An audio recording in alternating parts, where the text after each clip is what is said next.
السلام عليكم ورحمة الله وبركاته. أعوذ بالله من الشيطان الرجيم. بسم الله الرحمن الرحيم. الحمد لله رب العالمين والصلاة والسلام على سيدنا ومولانا أبي القاسم المصطفى محمد اللهم صل على محمد وعلى محمد وعلى أهل بيت الطيبين الطاهرين المعصومين المكرمين. الحمد لله الذي هدانا لهذا وما كنا لنهتدي لولا أن هدانا الله. در ادامه بحث توضیحی راجع به فرازهای نورانی دعای کامل به اینجا رسیدیم که امام می‌فرمایند و کم من اثار وقیته، و چه مقدار از لغزش هایی که تو مرا از آن حفظ کردی و محافظت کردی و نگه داشتی. اعوذ بالله من الشیطان الرجیم. بسم الله الرحمن الرحیم.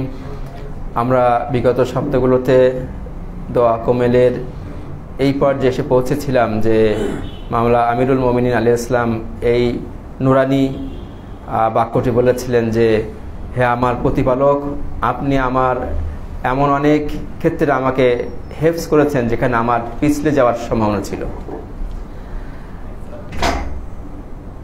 ما در واقع داریم زندگی میکنیم، کسی دیگه حافظ ماست. আমরা এখানে জীবন যাপন করছি, অন্যদিকে আমার একজন রক্ষক রয়েছে, و از اون حافظم غافلیم. কিন্তু তিনি যে আমাকে রক্ষা করতেছে আমি তার ক্ষেত্রে উদাসীন হয়ে আছি। خداوند تبارک و تعالی ما رو از بسیاری از لغزش ها و افتادنگاه ها حفظ میکنه. মহান আল্লাহ রাব্বুল আলামিন আমাদের অনেক ভুলের ক্ষেত্রে অনেক জায়গায় হয়তো আমি ধরাশায়ী হয়ে যেতাম, কিন্তু তিনি আমাদেরকে হেফাজত করে থাকেন। در حالی که ما نمیدونستیم این لغزش میخواد نصیب ما بشه و نمیدونیم هم که خداوند ما رو از این لغزش حفظ کرده و این لغزش رو از ما برداشت کرده. এবং আমরা এটাও জানি না যে এই যে ভুল যেখানে আমার হচ্ছে ধরাশায়ী হওয়ার কথা ছিল, এখানে রব্বুল আলামিন আমাদেরকে হেফাজত করেছেন এবং এটা পার করে দিয়েছেন তিনি আমাদের। یه نکته‌ای که برای ما در زندگی بسیار مهم این هست که ما رها شده نیستیم. আমাদের জীবনের একটি সবচেয়ে গুরুত্বপূর্ণ কথা হচ্ছে যে আমাদেরকে ছেড়ে দেওয়া হয়নি, উন্মুক্ত করে দেওয়া হয়নি সম্পূর্ণ। اینطور نیست که خداوند ما رو خلق کرده باشه بعد رها کرده باشه هر بلایی سر ما بیاد. এমনটি নয় যে রব্বুল আলামিন আমাদের সৃষ্টি করেছেন আর আচ্ছা আমরা আমাদের মধ্যে যত বালা মুসিবত আসলো রব্বুল আলামিনের কোনো আর কি আছে পরোয়া নাই। شما وقتی که یه چیزی رو میسازید حفظش میکنید. আপনারা যখন কোনো কিছু তৈরি করেন নিজে হাতে তখন সেটাকে সংরক্ষণ করার চেষ্টা করেন। ولش میکنید همینجوری، رهاش میکنید همینجوری؟ ওটাকে তৈরি করার পর কি আপনি এভাবে ফেলে রেখে দেন? نه. না, تا سرمایه جانتون رو حفظش میکنید. মানে আপনাদের জীবন দিয়ে হলেও আপনার তৈরি করা যে জিনিস সেটাকে আপনারা সংরক্ষণ করেন। یه نقاشی که از دوران کودکی کشیدید هنوزم حفظش کردید تولیدش. অনেক সময় আমরা ছোট বয়সে যে ছবি এঁকেছিলাম বড় অবস্থায় দেখি সেটাকে আমরা সংরক্ষণ করে আছে, হেফজ করি সেটাকে। یعنی اساساً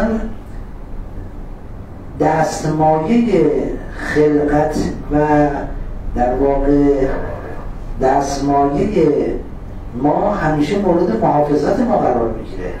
এই কথার অর্থ হচ্ছে যেটা আমাদের কষ্টে আমরা তৈরি করি, যেটাকে আমরা বড় করি, সেটাকে আমরা সবসময় সংরক্ষণ করার চেষ্টা করি। حالا یه مثال بهتر بزنم خدمتتون আমি আরো একটি ভালো উদাহরণ এখানে পেশ করতে যাচ্ছি که بدانید خداوند چقدر همواره داره ما رو حفظ میکنه. রব্বুল আলামিন কিভাবে আমাদের প্রতিটি মুহূর্ত আমাদেরকে হেফাজত করছেন। و اساساً ما در کنف حمایت و در واقع مرزهای حمایت و حفاظت خداوند زندگی میکنیم. মানে মূলত আমরা প্রতিটি মুহূর্ত রব্বুল আলামিনের সেই হেফাজতের যে সীমানা তার মধ্যে আমরা জীবন যাপন করছি। فرزند نسبت به پدر مادر، একটি সন্তান তার পিতামাতার ক্ষেত্রে ببینید چقدر پدر مادر وقتی که فرزند متولد میشه از همون ابتداء کار چقدر مواظبت اون رو داره.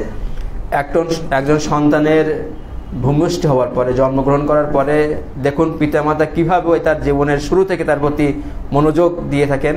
حتی حیوانات هم وقتی فرزنددار میشن مدت مدیدی تا اینکه این رشد بکنه و به پای خودش بیسته مواظبتش میکنن، محافظتش میکنن. এমনকি পশুদের মধ্যেও যখন তাদের সন্তান জন্মগ্রহণ করে একটা ছোট সময় পর্যন্ত হলেও এই পশু তার বাচ্চাকে সংরক্ষণ করার জন্য কতভাবে সে চেষ্টা করে। پس خداوند هم ما رو مواظبت میکنه. ঠিক তেমনি ভাবে রব্বুল আলামিনও আমাদের কি করছেন, সংরক্ষণ করছেন। مواظبت میکنه که در واقع خیلی از مشکلات برای ما پیش نیاد. তিনি এতখানি সতর্ক থাকেন যাতে আমাদের জন্য অনেক সমস্যা তৈরি না হয়। حیوانات وقتی بچه خودشون رو مواظبت میکنن بر اساس محبت غریزی و طبیعی است. পশুরা যখন আছে তাদের বাচ্চাদেরকে যত্ন নেয়, এটা তাদের প্রকৃতিগতভাবে এটা তাদের দেওয়া হয়েছে ভিতর থেকে। انسان وقتی فرزند خودش رو حفظ میکنه بر اساس محبت عاطفی است. আর মানুষ যখন তার সন্তানদেরকে রক্ষণাবেক্ষণ করে থাকে, এটা তার হচ্ছে মহব্বত এবং তার আবেগ থেকে এটা করে, ভালোবাসা থেকে। خداوند اگر چنانچه ما رو حفظ میکنه بر اساس محبت وجودی است، چون ما مخلوق او هستیم، زاده او هستیم। আর রব্বুল আলামিন যে আমাদেরকে সংরক্ষণ করে থাকেন এটা কেন? এই জন্য যে আমরা তার সৃষ্টি এবং তার তিনি আমাদেরকে অস্তিত্ব দিয়েছেন এজন্যই। همواره مخلوق تحت حمایت خالقه। সব সময়ই একটি সৃষ্টি তার স্রষ্টার নিয়ন্ত্রণে সংরক্ষণে থাকে। اگر خالق مخلوق رو رها بکنه مثل اینه که پدر مادر فرزند رو رها بکنن اصلا از بین میره। স্রষ্টা যদি তার সৃষ্টিকে ছেড়ে দেয়, কোনো সংরক্ষণ না করে, তাহলে কি হবে কি পিতামাতাও তার সন্তানদেরকে রক্ষণাবেক্ষণ করবে না। তখন কি হবে কি شما اگر چنانچه یک چیزی رو خلق بکنید، یک چیزی رو درست بکنید، رهاش بکنید از بین میره। আপনারা কোনো কিছু তৈরি করলে, আচ্ছা উদ্ঘাটন করলে যদি সেটাকে আপনারা রক্ষণাবেক্ষণ না করেন তাহলে এটা ধ্বংস হয়ে যাবে, নষ্ট হয়ে যাবে। اون دستاوردها احتیاج داره به مواظبت و محافظت। অতএব আপনাদের তৈরি জিনিসগুলোর প্রয়োজন আছে সেগুলো সংরক্ষণ করার। لذا خداوند تبارک و تعالی دائما داره ما رو حفظ کنه। আর এই জন্যই রব্বুল আলামিন প্রতি মুহূর্তেই আমাদেরকে সংরক্ষণ এবং হেফাজত করছেন। حالا متوجه میشید که در واقع شما تحت حمایت خداوند هستید، شما تحت حفظ خدا و توجه خداوند هستید. بفرمایید درست অতএব আপনারা প্রতিটি মুহূর্তে আল্লাহ রাব্বুল আলামিনের হেফাজতের মধ্যে আছেন এবং তার হচ্ছে অনুগ্রহের মধ্যে আপনারা রয়েছেন। اینطور نیستش که خدا ما رو رها کرده باشه، اگه ما رو رها بکنه ما اصلا از بین میریم، هلاک میشیم। এমনটি নয় যে রব্বুল আলামিন সম্পূর্ণভাবে আমাদেরকে ছেড়ে দিয়েছেন, তাহলে আমরা ধ্বংস হয়ে যেতাম আমরা। حالا شما سوال میکنید که آیا چیزهایی که خدا بهشون علاقه داره انسانهای خوب رو فقط حفظ میکنه یا همه رو حفظ میکنه؟ এখন হয়তো আপনারা প্রশ্ন করতে পারেন যে রব্বুল আলামিন যাদেরকে ভালোবাসে, যারা ভালো মানুষ, তাদেরকে তিনি সংরক্ষণ করেন না খারাপ মানুষদেরও সংরক্ষণ করেন؟ من از شما سوال میکنم شما فقط فرزندی رو که در واقع به راه هستش، فرزند خوبی هستش، از نظر شما فرزند مثبتی هست، فقط اونو بهش حفظش میکنید، مواظبتش میکنید، یا اینکه اگه فرزند بدی هم داشته باشید اونم مواظبتش میکنید؟ আমি আপনাদের কাছে প্রশ্ন করতে চাই যে আপনাদের যদি কোনো খারাপ দুষ্ট সন্তান যদি থাকে, শুধু আছে সেটা তাকে ছেড়ে দেবেন, আর যে ভালো সন্তান, যে মেধাবী সন্তান, আচার ব্যবহার, তাকে শুধু রক্ষণাবেক্ষণ সংরক্ষণ করবেন? اونم فرزند شماست، সেও কিন্তু আপনার সন্তান। حالا مورد پسند شما نیست رفتارش، হয়তো তার আচার ব্যবহার আপনার পছন্দ হচ্ছে না, اما جونتون هم براش میدید، কিন্তু তারপরেও আপনার জীবন তার জন্য আপনি দিতেন। ببینید قضیه چه قراره؟ তাহলে বুঝছেন বিষয়টা কেমন? برای خداوند که اینو خلق کرده خودش بیشتر از این داره। এখন রব্বুল আলামিন যে একে সৃষ্টি করেছে, এজন্য তার চেয়ে বেশি রব্বুল আলামিন তাকে ভালোবাসে। کی محبت رو در وجود شما خلق کرده؟ আপনার হৃদয়ের মধ্যে কে এই ভালোবাসা দিয়েছেন? اللهم صل.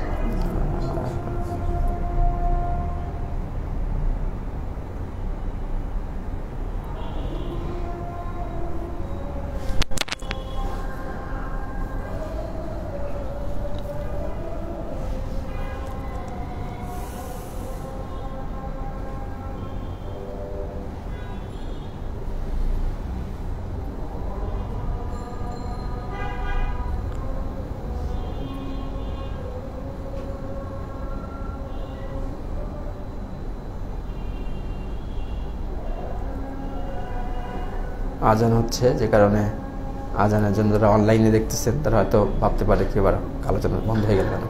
اللهم صل على محمد وعلى آل محمد কি محبت در وجود شما خلق کرده؟ আপনাদের হৃদয়ের মধ্যে এই ভালোবাসা কে সৃষ্টি করে দিয়েছেন? خدا خالق همین محبته. রব্বুল আলামিন এই ভালোবাসার স্রষ্টাও তিনি। خالق خیلی برتر از مخلوقشه. অতএব সৃষ্টির চেয়ে স্রষ্টার মাকাম অনেক ঊর্ধ্বে। پس خداوندی که خالق محبته ببینید خودش دیگه محبتش چجوریه نسبت به مخلوق و بندش. অতএব যে স্রষ্টা তার সৃষ্টির মধ্যে এমন ভালোবাসা দিয়েছেন, তাহলে সেই স্রষ্টার ভালোবাসা কোথায় এখন আপনারা চিন্তা করেন। خدایا ما تو را شکر می‌گذاریم و کم من اثار بقیت، تو چقدر از لغزش ها، از خطرات، از پرتگاه ها ما رو حفظ کردی و ما اصلا غافل بودیم، نمیدونستیم، نفهمیدیم. আমার রব, আমার প্রতিপালক, আপনি কতটা আমার বিপদে, যেখানে আমি ধরাশয়ী দিতাম, যেখানে আমি গুনায় লিপ্ত হতাম, এই সমস্ত বিপদের মুহূর্তে আমাকে হেফাজত করেছেন, সংরক্ষণ করেছেন, কিন্তু আমি আপনার ক্ষেত্রে উদাসীন ছিলাম, আমি আপনাকে ভুলেছিলাম। ما به عنوان آفریدن و مخلوق خداوند باید بدانیم که دائما تحت حفاظت خداوند هستیم. আমরা মহান আল্লাহ রাব্বুল আলামিনের সৃষ্টি হিসাবে আমাদের এই ধারণা পোষণ করতে হবে যে আমরা সার্বক্ষণিকভাবে রব্বুল আলামিনের হেফাজতের মধ্যে আমরা আছি। حالا شما سوال میکنید که چرا پس مثلا بعضی از انسان‌ها به انحراف میرن، خراب میشن و لغزش ها تبدیل میشه به گناهان بزرگ حتی و خداوند اونها رو حفظ نمیکنه؟ হয়তো আপনারা প্রশ্ন করতে পারেন যে তাহলে কেন অনেকেই যারা ভুল করে, অনেক বড় ভুল করে, ভুল করতে করতে এমন পথে চলে যায়, তাদেরকে আর আল্লাহ রাব্বুল আলামিন হেফাজত করেন না? یه شاگرد رو شما در نظر بگیرید نسبت به معلمش بسنجید. আপনারা একজন শিক্ষক এবং তার ছাত্রকে আপনারা তুলনা کরেন। معلم برای همه شاگردا زحمت میکشه، تلاش میکنه تا اینکه همه اینها در واقع درس خوب یاد بگیرن، آموزش خوب بهره ببرن. শিক্ষক প্রত্যেক ছাত্রের জন্য কিন্তু চেষ্টা করে, কষ্ট করে, পরিশ্রম করে, যাতে তারা ভালো লেখাপড়া শিখতে পারে, তারা তাদের পড়াগুলো ভালোভাবে হেফজ করতে পারে। با مهربانی تمام لغزش‌های علمی اینها رو برطرف میکنه، کوتاهی‌ها و ضعف‌های آموزشی و علمی اینها رو برطرف میکنه। এবং তিনি তার ভালোবাসা দিয়ে তাদের যে শিক্ষাগত ক্ষেত্রে দুর্বলতা ছিল সেগুলো দূর করে দেয়, তারা কিভাবে আরো ভালো লেখাপড়া শিখতে পারে সেই ব্যবস্থা করে, চেষ্টা করে। اینطور نیست که به یکی بیشتر برسه به یکی کمتر برسه। মানে শিক্ষা দানের ক্ষেত্রে এমনটি নয় যে শিক্ষক কাউকে বেশি শিক্ষা দিচ্ছে আর কাউকে কম শিক্ষা দিচ্ছে। از اول به همه درست حسابی میرسه। সে তার শিক্ষাদানের শুরু থেকেই প্রত্যেককে সে শিক্ষা ভালোভাবে দেন। اما بعضی استفاده میکنن، بعضی کوتاهی میکنن। এখানে কি হয় কি অনেক ছাত্র এই শিক্ষা থেকে ভালোভাবে শিক্ষা নেয়, আর অনেকে কি করে কি উদাসীন থাকে, শিক্ষা নেয় না। کوتاهی میکنن معلم باز مضاعف بهشون میرسه، بیشتر بهشون میرسه। আর যারা শিক্ষা ক্ষেত্রে পিছিয়ে পড়ে, শিক্ষক তাদের আরো বেশি অনুশীলন দিয়ে থাকে, حتی براشون کلاس جبرانی میذاره، এমনকি তাদের এক্সট্রা ক্লাস রেখে দেয়। حتی دانش آموزان زرنگ رو مأمور میکنه که به اینا رسیدگی بکنن। এমনকি সেই শিক্ষক যারা মেধাবী ছাত্র আছে তাদেরকে বলে যারা কম পারে এদেরকে তুমি সাহায্য করো। این کارا رو معلم میکنه دیگه، এই কাজগুলো যখন শিক্ষক করে থাকে, اما باز اون دانش آموز تنبل، دانشجو تنبل تن نمیده। কিন্তু সেই অলস ছাত্র এতেও সে আর তার পথকে এগিয়ে নেয় না। اینجا دیگه تقصیر با کیه؟ এখানে ত্রুটিকার। اینجا دیگه اگر چنانچه معلم بخواد به اون دانشجو تنبلم نمره کامل بده، عدالت از بین میره، عدالت بین اون و دانشجوی زرنگ। এখন যদি শিক্ষক এসে কি করে এই অলস ছাত্রকে পূর্ণ নম্বর দেয় আর যে মেধাবী তার সমান দেয়, তাহলে কি এখানে সেই ন্যায় বিচার কি হবে, কি লঙ্ঘিত হবে, কারণ সে বেশি চেষ্টা করছে, বেশি পড়ালেখা করছে। آیا میتونه معلم خلاف عدالت عمل بکنه؟ শিক্ষককে কেন পারেন যে ন্যায়ের বিরোধী কোনো কাজ করতে? এখানে خدا چطور؟ আল্লাহ কি এরকম? خداوند به عدالت عمل نمیکنه। আল্লাহ রাব্বুল আলামিন মানে এভাবে হিসাব করে তিনি আমল করেন না। کجا به عدالت عمل نمیکنه؟ কোথায় তিনি আছে ন্যায় ভিত্তিক আমল করেন না? موقع پاداش دادن কোথায় উপহার দেওয়ার জন্য সময় আছে, প্রতিদান দেওয়ার সময় خداوند پاداش یک کار خوب رو 10 برابر میده. আল্লাহ রাব্বুল আলামিন একটি ভালো কাজের 10 গুণ প্রতিদান দিয়ে থাকেন। یعنی بر اساس تفضل عمل میکنه نه عدالت. মানে এটা হচ্ছে তার দয়ার ভিত্তিতে তিনি এই দান করে থাকেন, এটা সেই হিসাবের ভিত্তিতে না। اما در جانب مخالف بین افراد عدالت رو رعایت میکنه. কিন্তু এর আছে বিপরীত আছে বিচারের ক্ষেত্রে রব্বুল আলামিন সেখানে আদালতকে তিনি আছে মেনে চলেন। اینطوری نیست که گناهکار رو به اندازه ثوابکار در واقع ثواب بده. এমনটি নয় যে লোক পাপ করেছে, গুনাহ করেছে, ঠিক যেমন তার হচ্ছে অঢেল পুরস্কার দিয়েছিল এখন অঢেল শাস্তি দেবে, এমনটি না রব্বুল আলামিন।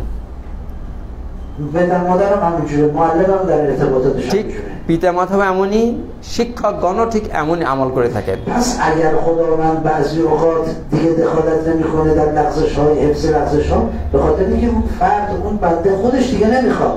هر چی هم که خداوند اصرار کرده، هر چی هم که خداوند در واقع کمکش خواسته بکنه، اون کمک رو دریافت نکرده. অতএব মানে সেই যে লোক হচ্ছে ভুল করছে, অন্যায় করছে, যদিও রব্বুল আলামিন তাকে চেয়েছিল সে ওই ভুল পথে না যাক, সে বিপদে গ্রস্ত না হোক, কিন্তু সে নিজে চেয়ে সে ও পথে চলে গেছে। اما خدا رو شکر میکنیم که واقعا قلبمون مطمئن هستش به این که مورد حفاظت خداوند هستیم। আর এই জন্য আমাদের রব্বুল আলামিনের দরবারে কৃতজ্ঞতা জ্ঞাপন করা উচিত যে আমরা সার্বক্ষণিকভাবে আমার রবের হেফাজতের মধ্যে আমরা আছি। اگر این حفاظت، اگر این مواظبت از ما برداشته بشه، بدبخت میشیم. যদি এই হেফাজত এবং এই যে রক্ষণতা যদি আমাদেরকে উঠাই না হতো তাহলে আমরা শেষ হয়ে যেতাম, ধ্বংস হয়ে যেতাম আমরা। اللهم صل على محمد وعلى آل محمد وعجل فرجهم. در بخشی از دعای مکارم الاخلاق صحیفه سجادیه میخوانیم امام سجاد علیه السلام میفرمایند و سددنی لان اخالف و سددنی لاخالف من اقتابنی الی حسن ذکر. خدایا کمکم بکن کسی که در واقع غیبت منو میکنه، من نسبت به او صحبت نیکو داشته باشم. সহিফে সাজ্জাদিয়ায় মাকারিমুল আখলাক দোয়াতে ইমাম জাইনুল আবেদিন আলাইহিস সালাম তিনি বলছেন, হে আমার রব, আমাকে সাহায্য করো। কি জন্য? যে আমার গীবত করেছে, আমার বিরুদ্ধে এমন কিছু বলেছে যেটা আমার পছন্দনীয় নয়, যেন তার ক্ষেত্রে আমি ভালো কথা বলতে পারি, তার ক্ষেত্রে প্রশংসা করতে পারি। یه نفر بدخواهی من رو میکنه، میره غیبت من رو میکنه، من چجوری باید باش معامله کنم؟ من متوجه میشم من چجوری باید باش معامله کنم. একজন আমার অনিষ্ট করতে চায়, বিধায় সে আমার পিছনে আমার বিরুদ্ধে কথা বলে, এখন আমি কি করতে পারি তার ক্ষেত্রে? منم برم غیبتش بکنم، আমি কি তার বিরুদ্ধে গীবত করব? پس تفاوت من با اون چی میشه؟ তাহলে তার সাথে আমার পার্থক্য হবে কোথায়? این راهش نیست. তাহলে এটা সঠিক পথ নয়। ساکت بشینم، আমি চুপ থাকবো, هیچی راجبش نگم، তার ব্যাপারে কিছু বলবো না, این خوبه. এটাও ভালো কাজ। این فضیلت اخلاقیه. এটা হচ্ছে উত্তম আছে একটা আখলাকি আচরণ। اما بهتر از این چیه؟ তবে এর চেয়ে উত্তম আরো কি? بهتر از این هستش که من از او به نیکویی تعریف کنم. এর থেকে উত্তম হচ্ছে আমি তার ক্ষেত্রে প্রশংসা করবো তার। خب اگه من از اون به نیکویی تعریف کردم چه اتفاقی میفته؟ আমি যদি এখন তার প্রশংসা করি তাহলে কি ঘটনা ঘটতে যাচ্ছে? من اون شرمنده میکنم. আমি তাকে লজ্জিত করব او از لحاظ شخصیتی متحول میشه. এবং এই সে لজ্জা পেয়ে তার ভিতরে যে ব্যক্তিত্ব আছে তার ব্যক্তিত্বে পরিবর্তন চলে আসবে। نه تنها از رفتار منفی نسبت به من و غیبت نسبت به من دست برمی‌داره، بلکه اساساً شخصیتش هم قلبش هم متحول میشه. মানে সে শুধু আমার বিরুদ্ধে গীবত করা থেকে বিরত থাকবে না, বরং তার ব্যক্তি সত্তার মধ্যে এমন পরিবর্তন আসবে, সে আগামীতে আর অন্যের ক্ষেত্রেও সে আর গীবত করবে না। ببینید غیبت کردن بده. আপনি লক্ষ্য করুন গীবত করা খারাপ জিনিস। من وظیفه دارم با غیبت کردن مخالفت بکنم. আমার দায়িত্ব হচ্ছে গীবত করার বিরোধিতা করা। چجوری باید مخالفت بکنم؟ আমি কিভাবে এই বিরোধিতাটা করব? ما فکر می‌کنیم وقتی میگیم مخالفت بکنیم یعنی بریم بهش اعتراض بکنیم بگیم چرا غیبت من کردی؟ اشتباه کردی؟ اعتراضش بکنیم. মানে আমরা মনে করি যে গীবত করেছে আমি যে তাকে প্রতিবাদ করব যে তুমি কেন আমার হচ্ছে গীবত করলা। حالا من میخوام مخالفت بکنم با این امر بد برم چیکار کنم باش قطع رابطه بکنم حالا که تو غیبت کردی من دیگه به کارت کار ندارم এবং আমার যে বিরুদ্ধে যে গীবত করছে আমি যদি চাই তার প্রতিবাদ করতে আপনার কাছে বলবো তুমি গীবত করেছো আর তোমার সাথে আমি কথা বলবো না আমার সাথে সম্পর্ক শেষ بهت کمک نمیکنم چرا من غیبت کردی اونجا আমি তোমাকে আর সাহায্য করব না তুমি ওইখানে কেন আমার গীবত করেছিলে اینا مخالفتایی است که عمدتاً ماها تو زندگی عادی با هم داریم এগুলো কিন্তু আমরা আমাদের জীবনে এগুলো আমরা করে থাকি ভাবে یعنی یه نفر که بدی به ما میکنه ما عمدتاً از این طریق مخالفت میکنیم باهوش মানে আমাদের সাথে যারা খারাপ আচরণ করে সাধারণত আমরা তাদের উত্তর এই প্রতিবাদের মাধ্যমে দিয়ে থাকি اما امام سجاد علیه السلام یه راه بهتری رو به ما نشان میدن در مخالفت کردن কিন্তু ইমাম সাজ্জাদ আলাইহিস সালাম তিনি কি করছেন কি বিরোধিতা করার ক্ষেত্রে আমাদের একটি উত্তম পথ তিনি আমাদেরকে দেখাচ্ছেন امام سجاد میگن تو باید مخالفت بکنی با او یعنی باید به نحوی به او بفهمونی که این کار غیبتش اشتباه بوده اما راهش اینه که من بهت میگم ইমাম সাজ্জাদ আলাইহিস সালাম বলছেন যে তুমি অবশ্যই প্রতিবাদ করবে যে তুমি যে কাজ করেছো এই কাজটা সঠিক হয়নি কিন্তু এই প্রতিবাদ করার উনি একটি উত্তম পথ আমাদের দেখাচ্ছেন چون اگه تو مخالفت نکنی او در واقع تحریک میشه بیشتر از تو غیبت میکنه و گناه رو بیشتر انجام میده نسبت به تو و دیگران তুমি যদি প্রতিবাদ না করো তাহলে সে আরো লালায়িত হবে তোমার বিরুদ্ধে অপপ্রচার করার ক্ষেত্রে پس من میخوام نهی از منکر بکنم اینجا অর্থাৎ আমি চাই এখানে একটি সৎ কাজের আদেশ দিতে یکی از نهی‌های از منکر مواقع و مواضع نهی از منکره এবং একটি অন্যায় কাজ থেকে বিরত থাকার জন্য যে নির্দেশ সেটা হলো এখানেই من باید منکر رو از بین ببرم ریشه‌کنش بکنم আমি এখানে সেই খারাপ কাজটির শিকড়গুলো উৎপাদন করতে চাই چجوری কিভাবে امام میفرمایند و اخالفه ببینید عبارت چه عبارت مهمیه اخالف من اقتامنی الی حسن الذکر من مخالفت بکنم با کسی که من رو غیبت میکنه به وسیله چی؟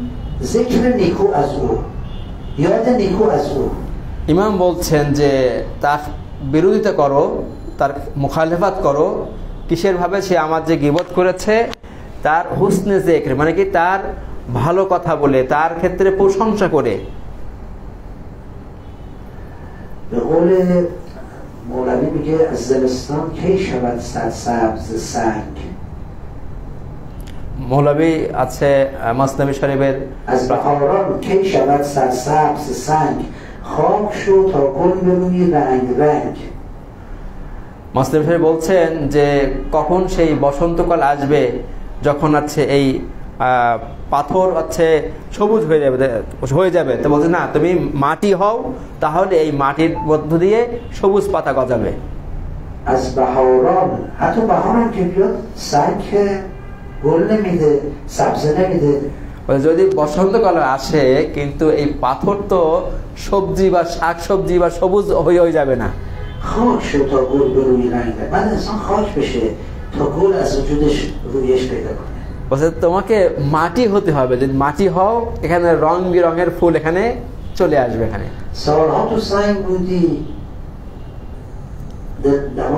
آسمان با یک زمانی خاک باش تو میگه سالها سنگ بودی دلخراش سالها تو سنگ بودی دلخراش آسمان را یک زمانی خاک باش تو این مدت سنگ بودی نتیجه نگرفتی هیچ گلی از وجودت هیچ میوه‌ای از وجودت بین مردم و خودت پخش نشد حالا این مدتی بیا خاک باش ببین چه نتیجه میده তুমি বছরের পর বছর পাথর ছিলে কিন্তু এই এত বছরে তোমার থেকে কোনো সবুজ কিছু ফুল টুল কিছু হয়নি তুমি কমপক্ষে কিছুদিন মাটি হও দেখো মাটির মধ্য দিয়ে কত ফুল ফল আসে সেটা পরীক্ষা করো امام دارن به همین اشاره میکنن ইমাম ঠিক এই রকম একটি নির্দেশ দিচ্ছেন میگن میخوای در واقع هدایت بکنی هدایت همیشه همراهی نیست. بعضی وقت انسان برای هدایت باید مخالفت بکنه با بدی تا هدایت بتونه بکنه. হেদায়েত আছে, তাকে হেদায়েত দান করতে চান, তাহলে আছে সবসময় তার সাথে থাকলে হয় না, বরং অনেক সময় মুখালেফাত করতে হয়, বিরোধ আছে, প্রতিবাদ করতে হয় এবং সে যা করেছে তার বিপরীত কাজটি করেন। সে খারাপ কাজ করেছে, আপনি উত্তম কাজ করেন। این خوبی در واقع فرد مقابل رو هدایت کنه، مطمئنا هدایتش کنه। আর আপনার এই ইতিবাচক কাজ ওই প্রতিপক্ষের মধ্যে একটা পরিবর্তন এনে দেবে। و همین امر باعث میشه که در واقع انسان‌ها خوب بشند با این کاری که با هم دیگر انجام میدن، نه تنها رفتارشون بلکه قلوبشون هم متحول بشه و خوب بشه। অতএব এর ফলে একটা সমাজের মানুষদের মধ্যে পরিবর্তন চলে আসে, তাদের হৃদয়ের মধ্যে একটা নতুন একটা ব্যক্তিত্ব তৈরি হয়। خداوند تبارک و تعالی این توفیق رو به ما ارزانی بداره که بتوانیم واقعا این مکارم اخلاق رو در زندگی خودمون پیاده بکنیم। রব্বুল আলামিন আমাদের এই তৌফিক দান করুক যাতে আমরা এই মাকারিমুল আখলাকগুলো আমাদের নিজেদের জীবনে বাস্তবায়ন করতে পারি। آخر میدونید خدا فقط ما رو از لغزش‌ها حفظ نمی‌کنه، بلکه نسبت به خوبی‌ها هم کمکمون می‌کنه، خیلی اوقات قولمون میده تا اینکه اون خوبی‌ها رو انجام بدیم। মানে রব্বুল আলামিন শুধু আমাদের সেই বিপদের সময় আমাদেরকে হেফাজত করেন, শুধু এটাই নয়, বরং ভালো কাজে তিনি আমাদেরকে উৎসাহ দেন এবং ভালো কাজে আমাদের ঠেলে দেন যাতে আমরা ভালো কাজ করতে পারি। তবে আমাদের প্রতি মুহূর্ত রবের কাছে দোয়া করা উচিত, যার ফলে আমরা এগুলো চাই।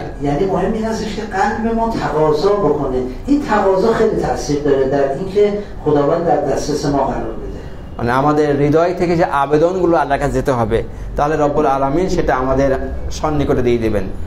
اللهم صل على محمد وعلى آل محمد وعجل فرجهم اللهم اغفر للمؤمنين والمؤمنات والمسلمين والمسلمات الأحياء منهم والأموات تابع بيننا وبينهم بالخيرات اللهم اغفر لنا ولوالدينا ولأجدادنا وجداتنا اللهم اغفر لموتانا وارحمنا واجعل عواقب أمورنا خيرا اللهم عجل لبنيك الفرج والعافية والناس وهب لنا رأفته ورحمته اللهم انصر الإسلام والمسلمين واخذل الصهاينة اللهم انصر فلسطين اللهم احفظ قائدنا الخامنئي وانصره نصرا عزيزا اللهم صل على محمد وعلى محمد وعجل فرجهم।